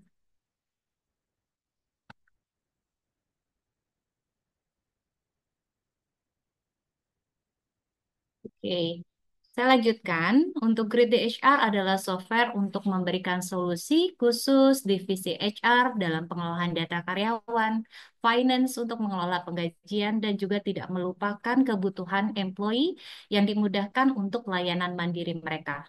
Nah, Grid Day, kami di bawah PT People Intelligent Indonesia yang holding company kami sudah berdiri lebih dari 25 tahun. Jadi untuk software yang sudah ditangani oleh company yang sudah established di bidang IT, software, HRIS. Dan saat ini Grid Day sudah digunakan lebih dari 1 juta user, 4.000 company, dan sudah dikenal sampai Asia Tenggara, yaitu negara Filipina, Malaysia, dan Thailand.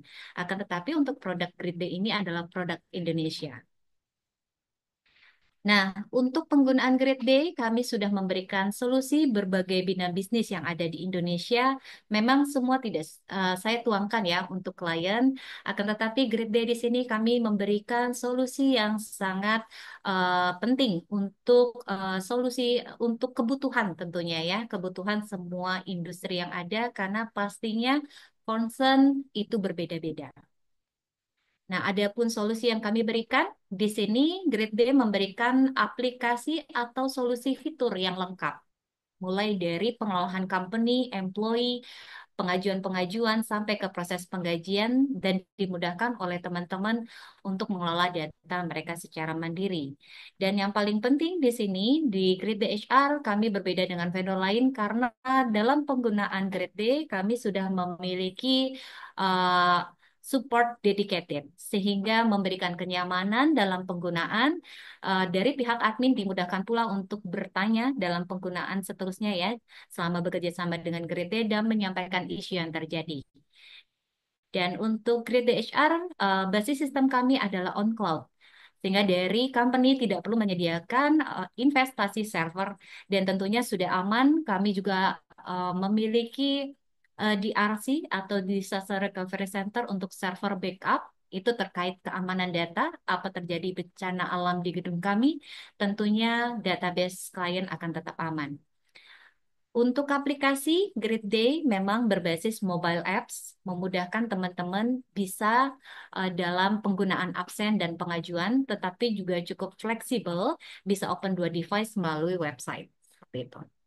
Nah, kemudian untuk penggunaan Grid HR. Nah, nanti kalau misalkan bergabung dengan Grid HR, jangan perlu khawatir bagaimana ya nanti proses implementasinya dan lain-lain, karena tentunya terkait boarding data, assessment, akan dibantu oleh tim profesional kami, implementer, dan juga akan dibantu untuk training, akan tetapi akan terus didampingi dalam pengolahan data melalui WA support. Seperti itu. Dan Grid DHR sudah kompleks karena kami siapkan untuk API apabila nanti ada kebutuhan integrated dan juga memproses multi company.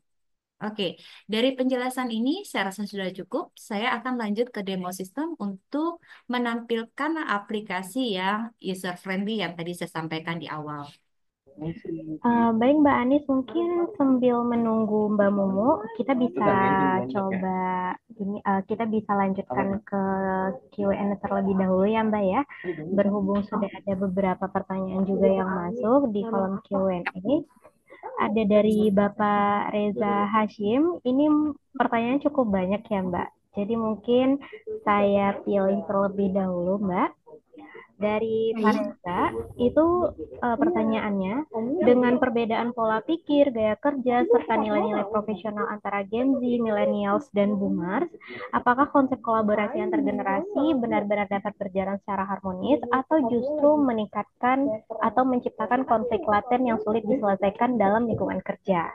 Nah, bagaimana strategi paling efektif untuk membangun kohesi tim tanpa memaksakan satu generasi untuk beradaptasi secara berlebihan terhadap yang lain?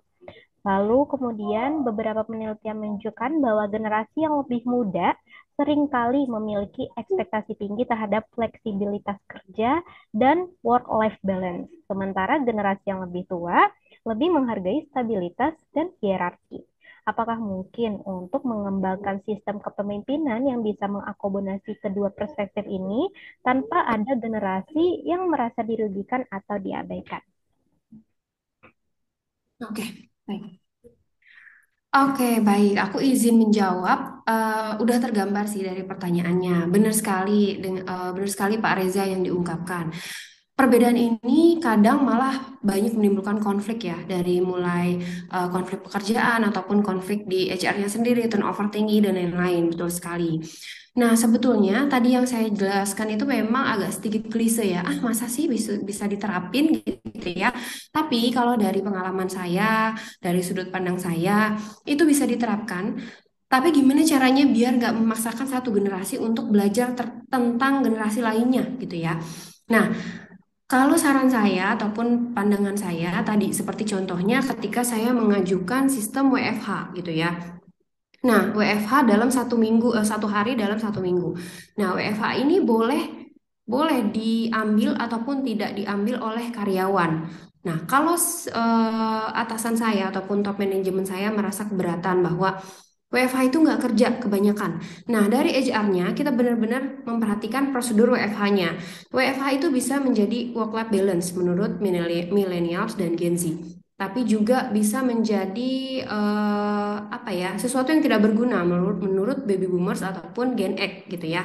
Nah, siasatnya adalah kita menyusun program ini dengan baik, dengan sebaik mungkin.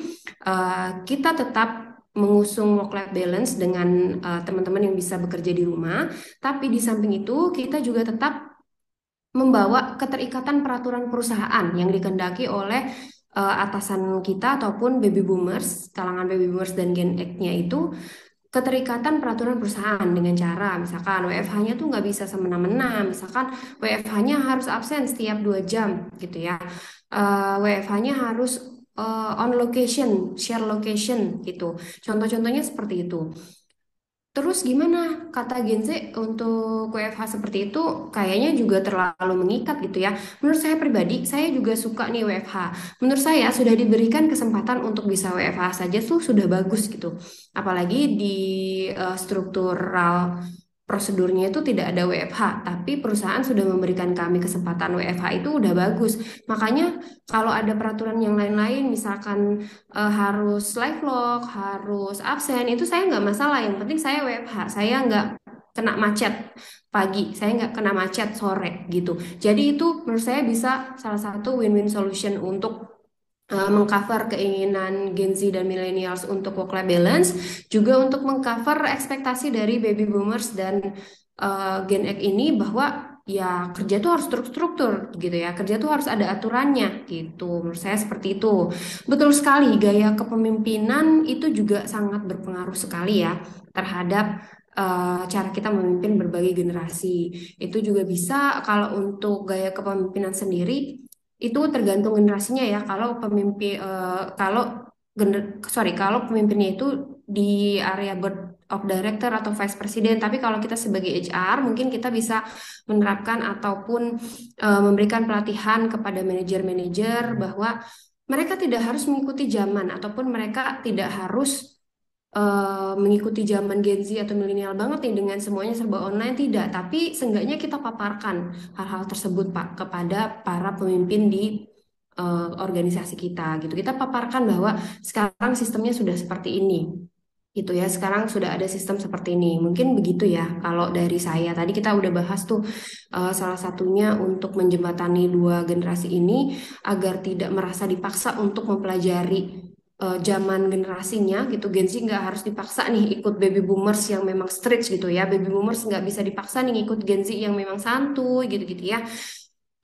Bikin kolaborasi, kegiatan kolaborasi tadi seperti mentoring, mentoring dari junior ke atasan atau ke atasan ke bawahan. Jadi cross function gitu ya, bukan cross function ya, cross level gitu. Menurut saya seperti itu. Jadi keduanya merasa dianggap, merasa keberadaan mereka dihargai, merasa cara-cara mereka itu dipertimbangkan oleh perusahaan. Jadi si baby boomers tidak merasa mereka harus dicekoki semuanya online nih Mbak Anis, enggak gitu ya.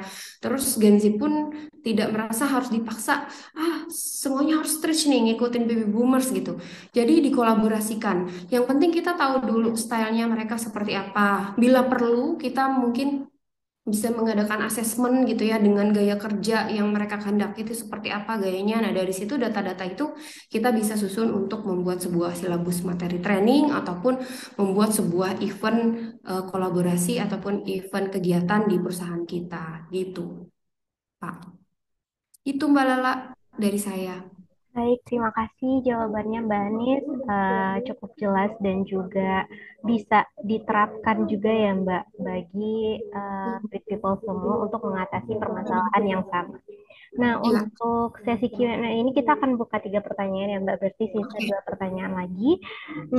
Dari pertanyaan kedua, itu ada dari Pak Dani Pur. Pertanyaannya yaitu sulit sekali mencari agent of change dan inovator sekarang ini. Sulit mencari leader sejati, banyak yang inginnya hanya menjadi followers. Bagaimana nih cara memimpin mengkader bila situasi seperti ini, Mbak? Oke, baik. Betul, betul banget nih. Ini salah satu mungkin dampak jangka panjangnya kalau misalkan kita tidak bisa mendevelop ataupun kita tidak bisa meretensi generasi-generasi kita, di organisasi kita saat ini nih, Pak. Karena memang kelihatannya apalagi anak-anak zaman sekarang gitu ya. Mereka itu apalagi harus memimpin kalau misalkan mereka yang dipimpinnya itu ya ibu-ibu atau baby boomers itu mereka agak enggan gitu ya. Terus juga lebih mentalnya mereka lebih ke bertumbuhnya tuh bukan ke atas tapi mereka itu lebih bertumbuh ke samping gitu ya, ke horizontal bukan ke vertikal. Jadi mereka lebih memilih untuk cari side hustle gitu ya, cari validasi lain misalkan dengan jadi influencer ataupun dengan jadi vlogger. Nah, itu memang jadi tantangan tersendiri, betul sekali Pak. Saya juga merasakan sebagai HR. Nah, mungkin kalau untuk mensiasati saat ini sudah terjadi seperti itu, mau tidak mau kita harus menjalankan dua program menurut saya. Yang pertama, program yang pertama kita tetap harus menjalankan develop people untuk kita siapkan menjadi next leader gitu ya. Kita retensi, kita develop, selain kita retensi juga kita develop tuh dia gapnya di mana gitu ya. Pokoknya kita tumbuh atau kita rawat deh kandidat itu untuk jadi next leader. Itu untuk mempersiapkan next leader. Nah, kalau sekarang itu benar-benar kosong nih, leadernya nggak ada sama sekali gitu ya, nggak ada yang mau jadi leader, sekalinya jadi leader pun ya leader-leaderan gitu ya.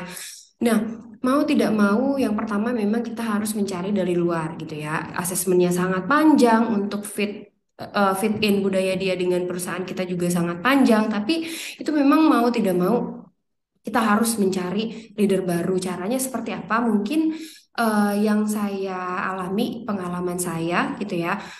Untuk saat ini, untuk memimpin organisasi di tempat saya nggak tahu di tempat Bapak seperti apa. Kalau di saya bisa lihat dari apa ya, demografi karyawan kebanyakan gitu ya.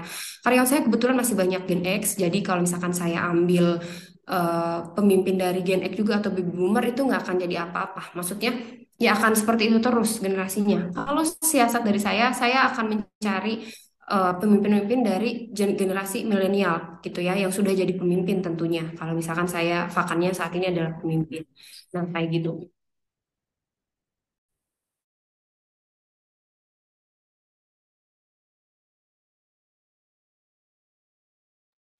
Oke, saya lanjut. Sorry, tadi ada kendala seperti itu.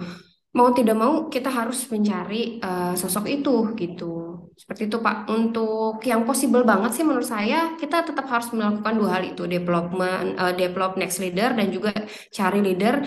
Kalau tips dari saya sih satu generasi di bawah kebanyakan yang akan dipimpin gitu. Challenging sih memang. Saya ketika meng-hire seorang leader dari millennials pun, masa sih gitu ya, banyak yang underestimate. Masa kok bisa, apa bisa gitu ya. Tapi setelah saya onboarding, ternyata dia bisa membawa dia bisa membawa style dia dari generasi beliau gitu ya untuk memimpin organisasi kami, tapi beliau juga tidak lupa untuk merangkul baby boomers dan Gen X di atas-atasnya beliau walaupun posisinya adalah subordinat beliau. Seperti itu Pak kalau tips dari saya ya, sepengalaman saya gitu. Oke. Satu lagi mungkin Mbak Lala.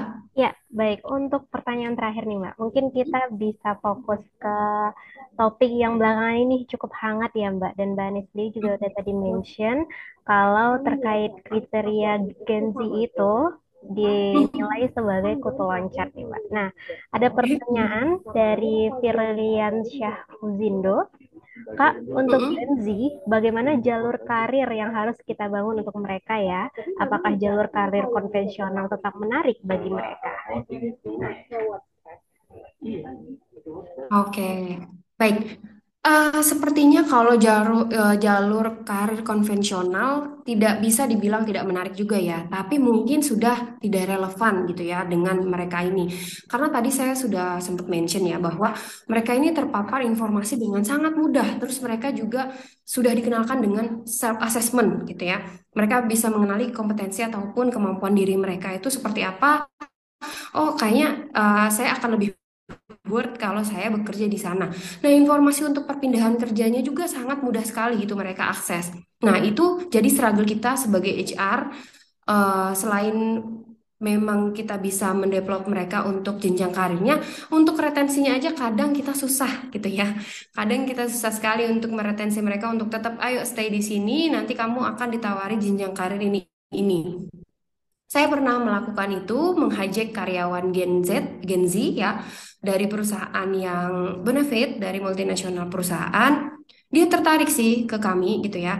Hampir deal offering, tapi ternyata dia diretensi oleh perusahaan sebelumnya atau perusahaan dia saat ini. Nah, saya nanya dong, retensinya tuh dalam bentuk apa? Kalau misalkan di benak saya seorang milenial gitu ya, ataupun mungkin di benak bapak-bapak Gen X mungkin wah di retensinya pasti dikasih ini nih, dikasih gaji, misalkan naiknya 100% dari yang sekarang gitu ya. Pasti saya orientasinya adalah money, tapi ternyata tidak. Ternyata dia bercerita bahwa dia diberikan flexible office hours gitu ya. Jadi dia diberikan kesempatan untuk hybrid. Jadi dia bisa 3 hari di rumah, 2 hari di office seperti itu. Terus saya nanya dong, karena offering dari saya juga cukup banyak gitu, cukup tinggi ya. Kenapa Mas? Apakah salary dari kami kurang gitu kan? Sesuai dengan ekspektasi dia ya. Tidak Bu, mohon maaf untuk ekspektasi untuk angkanya sih tidak kurang ya, betul sesuai dengan ekspektasi saya. Tapi saya di sana saya diretensi dengan saya akan jenjang karir gitu ya. Lalu juga saya diberikan fleksibilitas office hour, saya juga diberikan apa namanya enlargement gitu ya di posisi saya saat ini walaupun saya belum promosi tapi saya diberikan challenge untuk bikin project ini. Oh ternyata yang menurut saya diberikan project enlargement posisi itu kan capek ya, berat gitu ya. Buat apa kalau nggak dipromosi tapi diberikan enlargement? Tapi dia menerima itu dengan suka hati, dengan imbalan kalau dia diberikan hybrid juga gitu. Jadi menurut saya jenjang karir ataupun proses promosi yang masih konvensional, yang misalkan kayak kamu harus 2 tahun dulu nih di sini, gitu ya, baru bisa naik ke jenjang selanjutnya. Menurut saya itu sudah tidak relevan sih ya. Karena dengan 2 tahun itu mereka bisa aja mencari kesempatan yang lebih baik gitu ya dan mendapatkan kesempatan itu artinya kita harus daripada kita harus menunggu 2 tahun untuk mempromosi mereka lebih baik kita gunakan cara baru misalkan kalau di tempat saya namanya fast track gitu ya. Ada evaluasinya setiap bulan itu setiap bulan setiap 6 bulan itu akan dikonklusikan apakah benar nih si orang ini perform gitu ya. Kalau perform 6 bulan dia bisa promosi tanpa dia harus mengikuti alur harus 2 tahun dulu. Biasanya ini trennya perusahaan-perusahaan multinasional gitu ya, multinasional yang masih apa ya, yang masih padat karya gitu ya. Biasanya kayak gitu harus 2 tahun dulu. Nah itu menurut saya tidak relevan.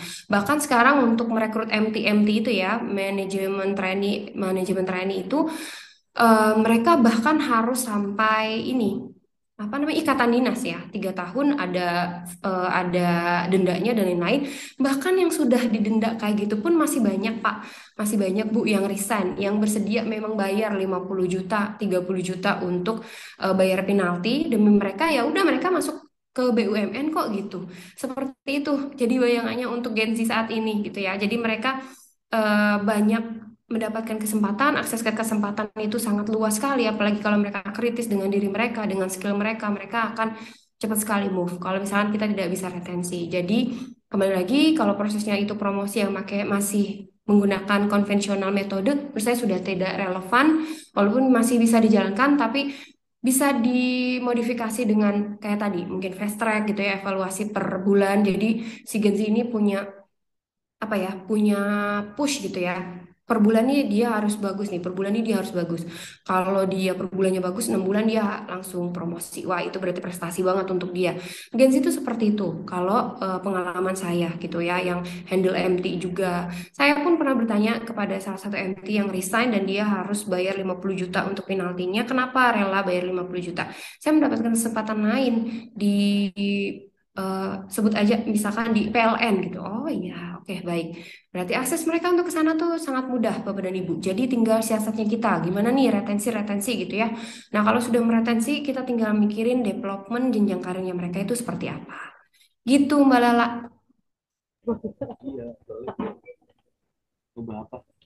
Baik, terima kasih Mbak Anis Dewinta atas jawabannya luar biasa Ya, sekali. Sebenarnya untuk pertanyaannya lumayan banyak ya Mbak, yang berarti menunjukkan kalau Black People semua ini cukup antusias nih dengan topik ya. dan juga pastinya dengan materi yang Mbak Anis sampaikan. Namun mohon maaf sekali karena keterbatasan waktu, kita cukupkan untuk 3 pertanyaan aja ya Great People. Atau mungkin Great People yang masih ingin bertanya dan diskusi lebih lanjut mungkin bisa menghubungi Mbak Anis di LinkedIn-nya dan juga di Instagramnya. IG. Ya, betul sekali. Betul. Ya. Oke, Mbak Anis, luar biasa sekali diskusi kita hari ini ya, Mbak. Dan terima kasih juga atas jawaban-jawaban yang Mbak Anis berikan.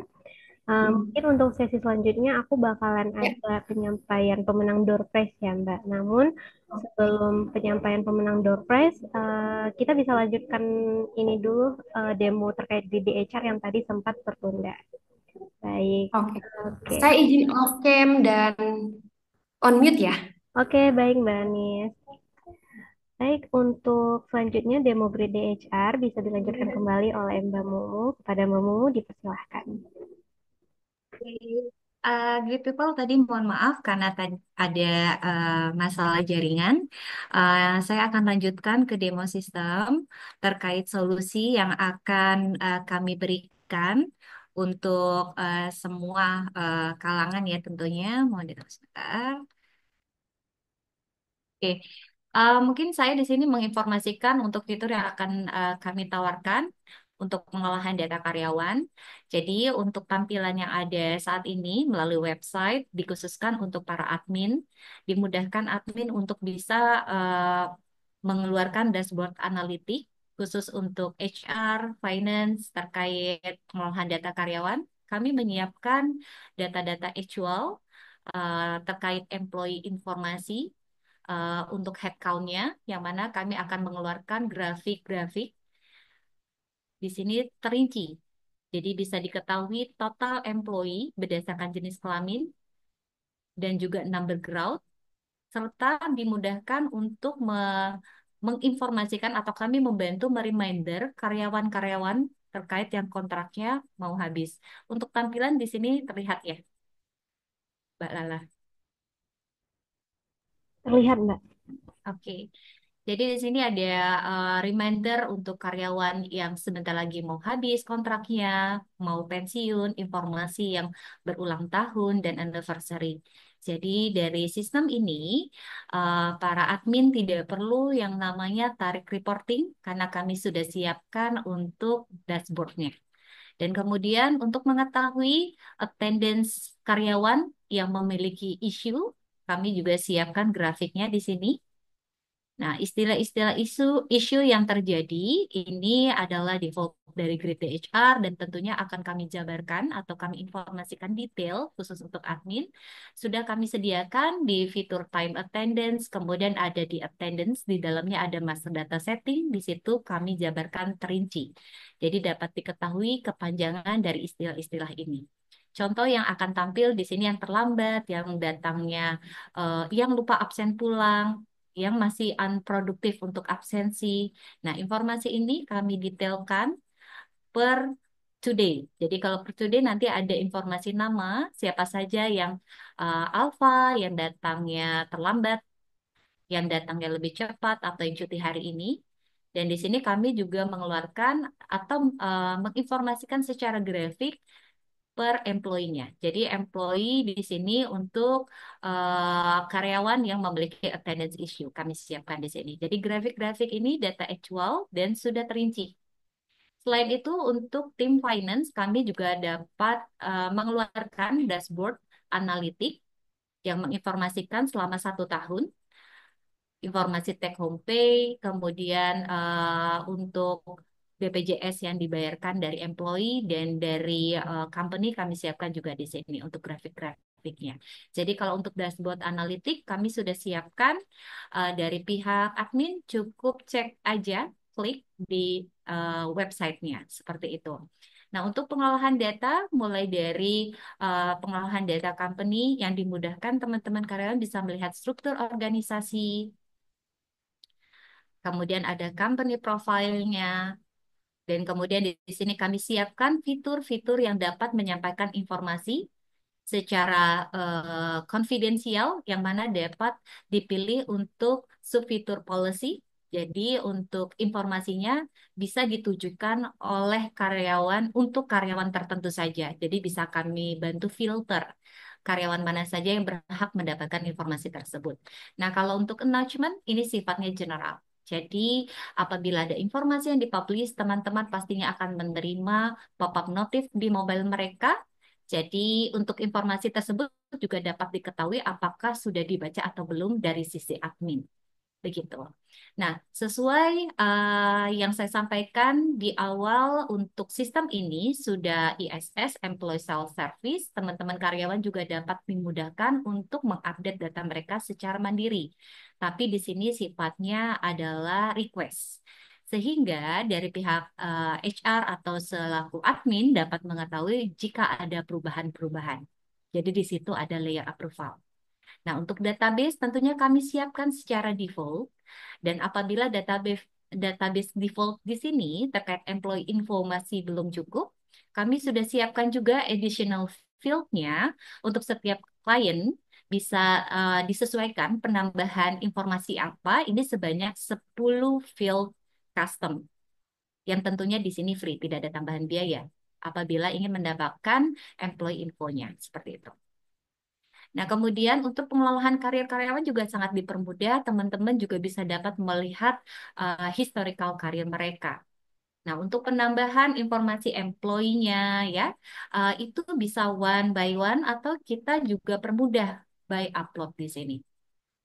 Nah, untuk upload data, kami sudah buatkan menyeluruh mulai dari karyawan yang baru, mengupdate data, mulai data employee number-nya, data training record, jika memang di setiap company, Great People itu ada wajib ya mendapatkan training. Nah, ini semua historicalnya tersimpan. Jadi data-data terkait training apa saja yang diterima, kemudian berapa cost-nya, atau bisa diupload untuk sertifikatnya.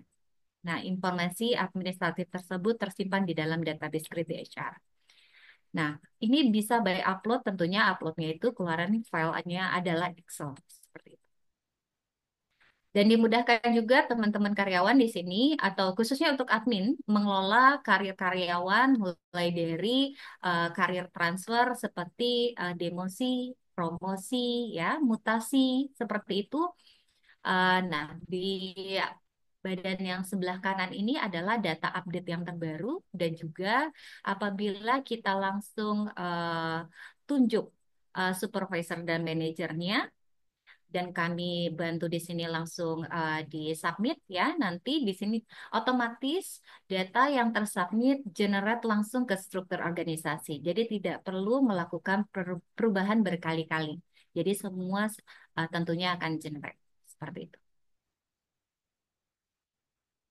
Nah, kemudian untuk pengelolaan time attendance, di sini kami bantu untuk mengelola absensi online, kemudian untuk pengajuan cuti online, yang mana memudahkan teman-teman karyawan bisa melihat balance, dan tipe cuti ini kami sudah mengikuti regulasi pemerintah, tetapi juga fleksibel. Bisa ditambahkan tipe cuti mengikuti regulasi company. Nah, kemudian untuk overtime, kami juga membantu untuk teman-teman bisa pengajuan overtime sebelum ataupun sesudah, karena pastinya setiap kebijakan di setiap company itu beda-beda. Dan di sini mengolah bisnis trip atau perjalanan dinas. Perjalanan dinas kami juga sudah kompleks karena sudah bisa set up platform seperti pengajuan cash advance yang diterima oleh mereka sebelum melakukan perjalanan dinas, bisa berdasarkan grade seperti itu. Nah, kemudahan pengelolaan absensi online, teman-teman bisa melihat ya absensi 30 hari ke belakang, dan mereka juga bisa memperbaiki jika ada absen yang lupa menggunakan attendance correction. Dan apabila ada pengelolaan shifting di sini, Untuk maintain shiftingnya itu tidak perlu oleh admin, karena kami di sini sudah memudahkan juga untuk para supervisor atau para leader untuk bisa mengelola shifting anak buahnya secara mandiri. Dan kemudian apabila ada shifting lagi, biasanya yang ada di lapangan, teman-teman tuh ingin merubah atau dia melakukan request shift, seperti merubah shift menjadi off atau tukar shifting. Kami sudah siapkan fitur request shift-nya, ya. Dan kemudian teman-teman karyawan kalau absensi bisa yang namanya dia absen dimanapun, karena kami siapkan ada geotagging. Geotagging itu menyimpan titik koordinat dan ada juga geofencing. Jadi kalau geofencing ini teman-teman itu bisa absensi hanya di lokasi kerja saja dan kemudian nanti radiusnya itu dari pihak admin bisa disesuaikan berapa radius sehingga di luar radius mereka tidak bisa absensi dan bisa dimappingkan ke karyawan. Jadi untuk lokasi head office contoh yang ada di layar bisa dimappingkan ke karyawannya dan karyawan bisa ditempatkan lebih dari satu titik lokasi untuk absensi. Cukup fleksibel. Dan kalau misalkan karyawannya tidak dimappingkan, maka mereka bisa bebas absen dimanapun.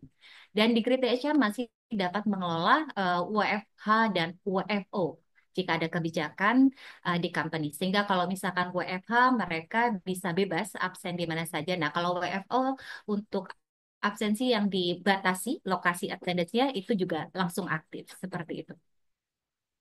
Nah, kemudian untuk fitur activity, kami di sini siapkan ada fitur aktivitas atau daily aktivitas yang membantu merekam karyawan, kegiatan karyawan setiap hari. Ini cocok untuk karyawan yang mobile karena sifatnya ini real time, mereka bisa foto secara otomatis sebagai bukti mereka ada absen, mereka ada kunjungan di mana kemudian mereka bisa langsung menginformasikan tugasnya dia melakukan apa dan kalau sudah di submit titik koordinat juga akan tersimpan dan saya selaku leader itu bisa melihat anak buah saya langsung by dashboard atau by reporting Excel seperti itu. Nah, fitur-fitur ini cukup lengkap, yang mana fungsinya untuk mencatat productivity karyawan. Jadi bukan hanya mengelola data karyawan dari sisi adminnya, juga membantu untuk dapat menganalisa terkait productivity karyawan setiap hari. Dan kemudian terakhir di sini dibantu untuk proses payroll, yang mana payroll ini include calculate tax dan BPJS mengikuti regulasi yang berlaku saat ini. Nah, yang terbaru untuk yang pajak menggunakan perhitungan yang ada di Cortex ya. Jadi kita sudah siapkan template XML-nya mau yang bulanan ataupun yang tahunan seperti itu. Kita sudah siapkan. Segala sesuatu perubahan tentunya Grid HR akan mengikuti dan itu tentunya tidak ada tambahan investasi karena sudah menjadi satu fasilitas yang bisa digunakan oleh klien. Seperti itu. Nah, untuk pembayaran bisa secara bulanan, secara monthly atau weekly seperti itu. Jadi memungkinkan. Untuk pembayaran kami buat simple dan juga fleksibel, serta reporting juga cukup lengkap di sini ya. Reporting yang kami paparkan di sini. Ada secara summary-nya, kami informasikan log-nya, kemudian ada payroll variance, yang mana menginformasikan, mengkomparasi proses payroll bulan ini dan bulan sebelumnya. Dan kemudian di sini ada payroll reporting secara current, bulanan, atau yearly, tahunan, yang mana kami siapkan historical payroll per employee selama 1 tahun. Kemudian untuk bank reporting, karena bukan hanya menghitung gaji include dengan pajak BPJS, kami juga membantu mengeluarkan template transfer bank yang dilakukan saat ini atau yang ada kerjasama dengan company Great People seperti itu. Nah, ini untuk informasi reporting juga lengkap dan BPJS-nya. Nah, untuk terkait Cortex yang tadi sampaikan, kami sudah siapkan dan template-templatenya sudah sesuai. Oke, mungkin dari saya untuk pemaparan Grid D-nya secara singkat cukup, Mbak Lala, dari sini. Baik, terima Terima kasih. kasih semuanya. Terima kasih Mbak Mumu atas penjelasannya terkait pemaparan Grid HR secara singkat. Nah, selanjutnya Great People akan ada door prize untuk Great People yang hadir pada event kali ini berupa saldo e-wallet sebesar Rp30.000 untuk 5 orang Great People yang beruntung. Nah, untuk pemenang saya ambil dari Great People atau Bapak Ibu yang aktif bertanya via kolom Q&A. Berarti sudah ada 3 orang. Dan selanjutnya saya akan ambil 2 orang lagi itu melalui spin wheel ya, Bapak Ibu semuanya. Di sini sudah ada namanya. Oke, baik good people. Ada 4 orang lagi, yaitu Aisyah Syafa, Armi, Rizky Novian, dan Silmi Kafah.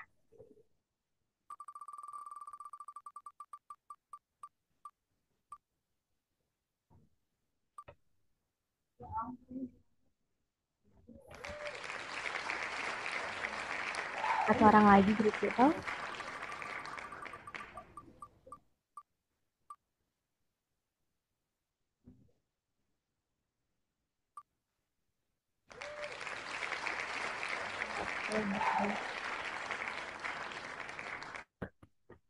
Untuk pemenang berarti sudah ada 5 orang ya great people. Ada eh, yang 3 orang tadi yang bertanya. Sebentar. Ada Reza Hashim, Danik Pur, Firliansah Fuzindo, Rizky Novian, dan Aisyah Safa.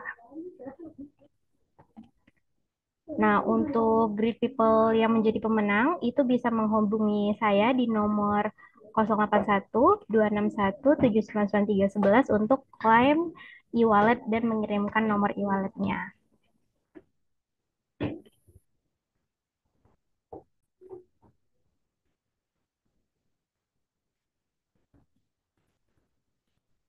Selanjutnya Grid People, di sini kita Grid DHR itu sudah memiliki WhatsApp community yang mana Grid People bisa join dengan cara scan kode QR yang tertera di layar. Di sana Grid People semua akan mendapatkan informasi-informasi terkait update-update ataupun promo-promo ataupun juga bisa bertukar dan berdiskusi nih dengan para HR practitioner ataupun business owner yang lainnya.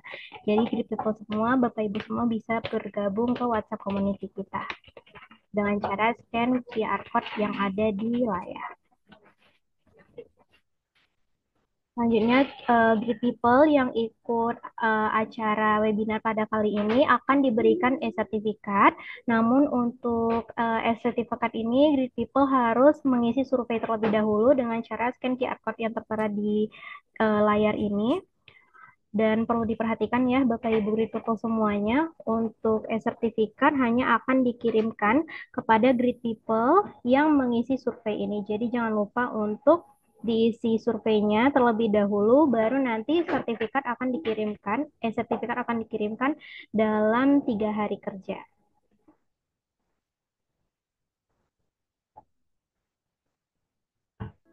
Nah, Grid People, jangan lupa juga untuk mengikuti sosial media Grid DHR, baik di Instagram ataupun di LinkedIn. Bisa juga bergabung dengan Grid Day Connect Community di WhatsApp untuk mendapatkan info seputar HR ataupun update event yang akan datang.